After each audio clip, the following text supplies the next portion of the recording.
लालू प्रसाद यादव हिंदुस्तान की राजनीति के एक ऐसे राजनेता जिनके खुशनुमा अंदाज को देखकर हमारी हंसी आज भी छूट जाती है। हमारे मुंह में सीधे 32 दांत है, उनके पेट में नीतीश के दांत है जो वहां चले गए। पेट में दांत, पेट वाला दांत बड़ा खतरनाक होता है। चाहे लोग जो कहें, लालू जी कभी भी नहीं शर्माते, चाहे वो उनका सांसद में इंग्लिश वाला भाषण हो। Everybody is appreciating कि I have done a tremendous work. Each and every year I have earned crores and crores. या फिर प्रधानमंत्री बनने की एक खूबसूरत चाहत। हर के मन में इच्छा है, मायावती जी के मन में इच्छा है, सबकी मन में इच्छा है, और हमारे मन में भी प्राइम मिनिस्टर बनने की इच्छा है। और क्यों नहीं रहना चाहिए, लेकिन हमको कोई हड़बड़ी नहीं। लालू प्रसाद यादव अपनी हर बात को एक मजाकिया अंदाज में रखते थे, जो उनकी एक सरल और सुंदर व्यक्तित्व का परिचय होता था। जो कभी भैंस पर बैठ जाते तो कभी मीडिया के सामने आकर नीम का दतून करने लगते, वो भी टूथपेस्ट करने के बाद, क्योंकि ये दातून उनके दांतों से ज्यादा उनकी अद्भुत छवि के लिए जरूरी थी। देश की वरिष्ठ पत्रकार कुमकुम चड्ढा बताती हैं कि लालू प्रसाद यादव बेवकूफ नहीं हैं, बल्कि राजनीतिक रूप से बहुत ही परिपक्व हैं। उनको पता रहता है कि उनको कब क्या करना है जिसका असर हो। दुर्भाग्य से आज के युवा उनको सिर्फ सोशल मीडिया के मीम्स और उनके चारा घोटाले की वजह से ही जानते हैं, लेकिन हमेशा एक सिक्के के दो पहलू होते हैं। लालू प्रसाद यादव एक ऐसे ताकतवर राजनेता हैं जिनके बिना बिहार की राजनीति की कल्पना करना भी असंभव है। उनकी जीवन गाथा तो एक ऐसी जीवन गाथा है कि जिस पर पूरी फिल्म बनाई जा सकती है। और आज हम लालू प्रसाद यादव से जुड़े कुछ ऐसे ही अनसुने अनकहे किस्से सुनाएंगे जो अक्सर छिपाए जाते हैं। फिर चाहे वो एक ऐसे वर्ग से निकलकर बिहार के मुख्यमंत्री बनने तक का सफर हो, जिनके साथ इतनी छुआछूत की जाती थी कि उनके पानी के मटके तक अलग रखे जाते थे, या छोटे से कमरे में रहकर पूरी बिहार की सरकार चलाना हो, या फिर मनमोहन सिंह को प्राइम मिनिस्टर बनाने का किस्सा हो। मैं अभिषेक आपका स्वागत करता हूं, पूरा वीडियो जरूर देखिएगा। दोस्तों, वो तारीख थी जब भारत को आज़ादी मिले 1 साल ही हुआ था, यानी 11 जून 1948, जब गोपालगंज बिहार के फुलवरिया गांव में एक बच्चे ने जन्म लिया जो आगे चलकर बिहार का मुख्यमंत्री बना, लालू प्रसाद यादव। लालू प्रसाद यादव अपने 6 भाई बहनों में सबसे छोटे थे। उनका रंग गोरा और शरीर गठीला था, इसलिए ही उनका नाम लालू पड़ा। अब फुलवरिया बिहार का एक पिछड़ा हुआ गांव, जहां जात पात के भेदभाव के अलावा कुछ भी नहीं था। इस कारण लालू को सन 1966 में अपने भाई के साथ पढ़ने के लिए पटना आना पड़ता है, जो बिहार के वेटनरी कॉलेज में चपरासी थे और एक सर्वेंट क्वार्टर में रहा करते थे। लालू भी यहीं से बस पकड़कर बीए की पढ़ाई करने बिहार नेशनल कॉलेज जाते थे, और यही कॉलेज उनके राजनीतिक सफर की शुरुआत बना। वो अक्सर कॉलेज के मंच पर भाषण दिया करते। हालांकि उनके जानने वाले बताते हैं कि ये मंच उनके लिए कोई नया मंच नहीं था, क्योंकि लालू प्रसाद यादव बचपन में नटुआ बनकर मंच पर धूम मचाते थे। बिहार में नटुआ एक प्रकार का लोक नृत्य है, जिसमें पुरुष महिलाओं का भेष धारण करके नृत्य करते हैं, यानी वो बचपन से ही कलाकारी में माहिर थे। वो अपने कॉलेज में महज 1 साल में स्टूडेंट यूनियन के जनरल सेक्रेटरी बन गए और यहीं से अपनी राजनीति की शुरुआत की। 1970 आते आते उन्होंने अपनी ग्रेजुएशन कंप्लीट कर ली, लेकिन वो स्टूडेंट यूनियन के प्रेसिडेंट बनने का चुनाव भी हार गए। इसके बाद उन्होंने अपनी पढ़ाई जारी रखी और अपने भाई के साथ दिहाड़ी पर काम किया। मगर फिर आया साल 1973, जब चुनाव जीतकर लालू पटना यूनिवर्सिटी के स्टूडेंट यूनियन के प्रेसिडेंट भी बन गए। और इस उभरते हुए युवा नेता पर नजर पड़ी जयप्रकाश नारायण की। कहा जाता है कि 1974 में बिहार मूवमेंट के दौरान जेपी को बचाने के चक्कर में लालू यादव ने पुलिस से मार खाई थी, जिसमें उन्हें कई गंभीर चोटें भी लगी थी। इसके बाद लालू प्रसाद यादव जयप्रकाश नारायण की नजरों में आए और जेपी ने उन्हें अपने साथ जोड़ लिया।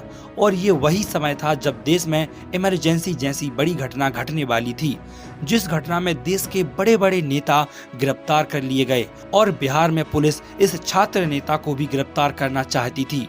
मगर लालू प्रसाद यादव कई महीनों तक पुलिस के हाथ नहीं लगे। जब वो पुलिस के हाथ लगे तो वो पुलिस की जीप पर चढ़ गए और उन्होंने अपना कुर्ता फाड़ लिया और जोर जोर से चीखने लगे। उनके बदन पर डंडों के निशान थे।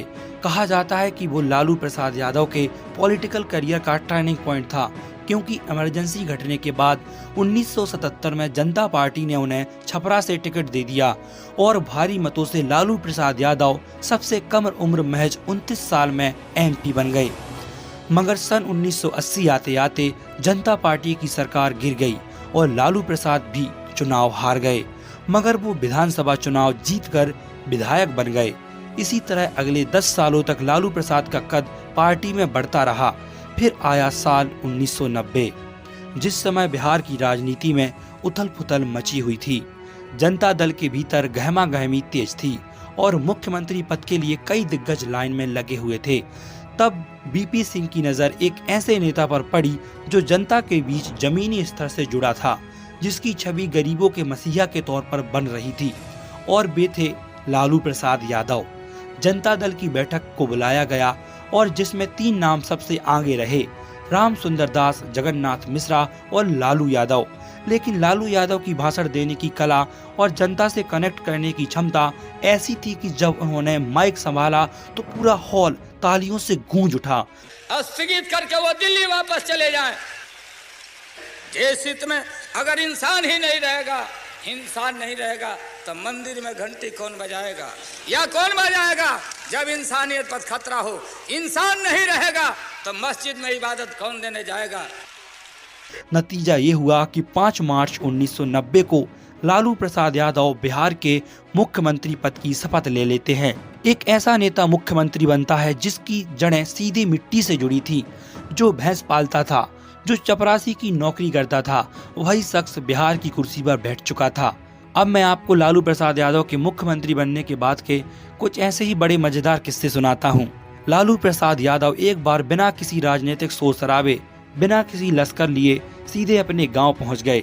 ना कोई हेलीकॉप्टर, ना कोई लाल बत्ती की गाड़ी, वही पुराने सीधे साधे लालू प्रसाद यादव।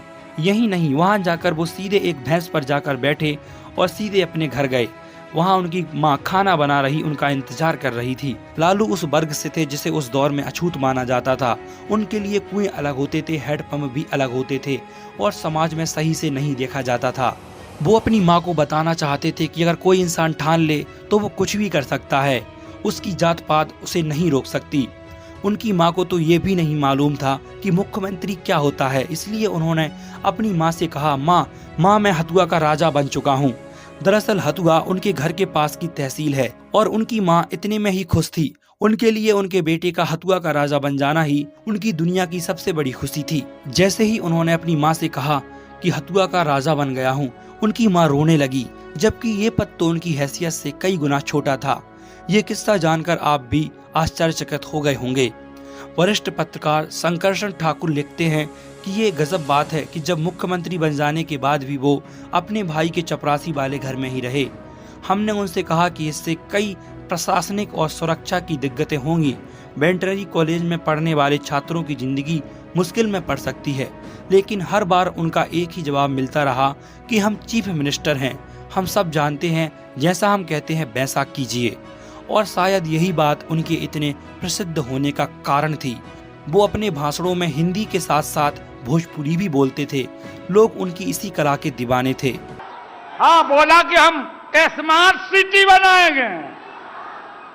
लालू को स्मार्ट सिटी नहीं चाहिए, स्मार्ट गांव चाहिए, स्मार्ट गांव चाहिए हमारा। लागल झुलनिया में धक्का बोल कलकत्ता चला। आज भले ही लालू यादव अपने चारे घोटाले की वजह से जाने जाते हैं, मगर उस दौर में बिहार की पिछड़ी जाति और गरीब लोगों के लिए वो किसी मसीहा से कम नहीं थे।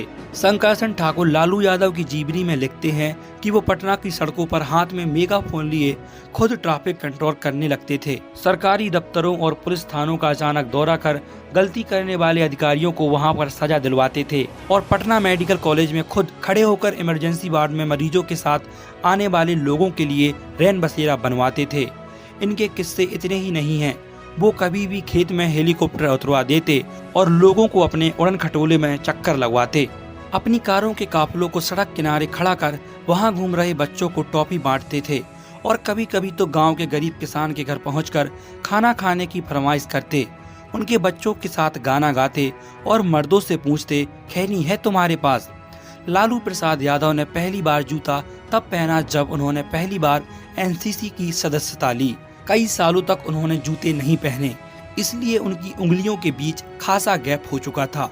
यहाँ तक कि उनके एक पैर के नाखून भी नहीं थे, जिसे वो अक्सर दिखाकर कहा करते थे कि ये गरीब का पाँव है। एक बार एक बैल ने उनके पैर को कुचल दिया था। वो अपनी गरीबी को अपनी आस्तीन पर रखा करते थे। वो आज भी अपने पैरों में चप्पल पहनते हैं। लोग इसका कारण पूछते हैं तो वो कहते हैं जूता पहनने से दोनों पैरों के बीच हीट पैदा होती है। आइए अब आपको वो किस्सा सुनाते हैं जो आज भी भारतीय राजनीति के गलियारों में बैकडोर पॉलिटिक्स की सबसे बड़ी मिसाइल माना जाता है। वो साल था 2004 का और अटल बिहारी वाजपेयी जी की सरकार लोकसभा चुनाव हार चुकी थी। सोनिया गांधी की लीडरशिप में यूपीए को जीत मिली, लेकिन अब सवाल था कि प्रधानमंत्री कौन बनेगा। देश भर में एक ही नाम गूंज रहा था, सोनिया नहीं तो कोई नहीं। कांग्रेस के कार्यकर्ता भी सोनिया के समर्थन में थे, लेकिन दूसरी तरफ विपक्ष ये मुद्दा उठा रहा था कि एक विदेशी मूल की महिला भारत की प्रधानमंत्री कैसे बन सकती है। अगर ऐसा हुआ तो देश भर में बवाल हो जाएगा। इस बहस से सोनिया गांधी पीछे हटने पर मजबूर हो गईं। इसके बाद अब कौन प्रधानमंत्री बनेगा, ये सवाल अब बाकी था। उस वक्त कई नाम आगे थे, जैसे प्रणब मुखर्जी, अर्जुन सिंह, शिवराज पाटिल। लेकिन तभी सोनिया गांधी ने एक नाम आगे बढ़ाया, one of the greatest prime minister of India, doctor Manmohan Singh. Sonia के इस प्रस्ताव पर कई सहयोगी दल सहमति नहीं जता रहे थे। यूपीए के भीतर समर्थन इतनी आसानी से नहीं मिलने वाला था। तभी यहाँ एक नाम आगे आया, लालू प्रसाद यादव। उस वक्त लालू रेल मंत्री बनने की तैयारी में थे और राष्ट्रीय जनता दल के प्रमुख भी थे। उनका यूपीए में एक खास रुतबा था। कहा जाता है कि सोनिया ने जब लालू को मनमोहन सिंह का नाम बताया तो लालू मुस्कुराते हुए बोले, मनमोहनवा ठीक है, वो ठीक आदमी है, पढ़ल लिखल सीधा साधा है, काम करेगा। और लालू यादव के भारी समर्थन ने हमें भारत का एक ग्रेटेस्ट प्रधानमंत्री दिया। और 21 मई 2004 को डॉक्टर मनमोहन सिंह जी ने भारत के 14वें प्रधानमंत्री बनने की शपथ ली। लोग चाहे जितना भी मजाक उड़ाएं, लेकिन लालू यादव एक मानसिक तौर पर मजबूत व्यक्तित्व थे। उन्हें पता होता था कि कब क्या करना है, और यही वजह थी कि आज उन्हें सिर्फ भारत के एक राजनेता के तौर पर नहीं बल्कि एक अद्भुत शख्सियत के तौर पर देखा जाता है। और चलिए आपको लास्ट में लालू प्रसाद यादव के बेहतरीन भाषण सुनाते हैं। बिजली आई, बिजली मिली तो बिजली। अरे मोदी जी ठीक से बोलो, नहीं तो नस फट जाएगा। ऐसा कोई प्रधानमंत्री देखा क्या हमने? क्या बात है। लालू जी का योगा भी आप देख ही लीजिए। तो फिर वो कान भी बंद करके, हाँ, ये सब ब्रेन जो है यहाँ, हाँ यहाँ,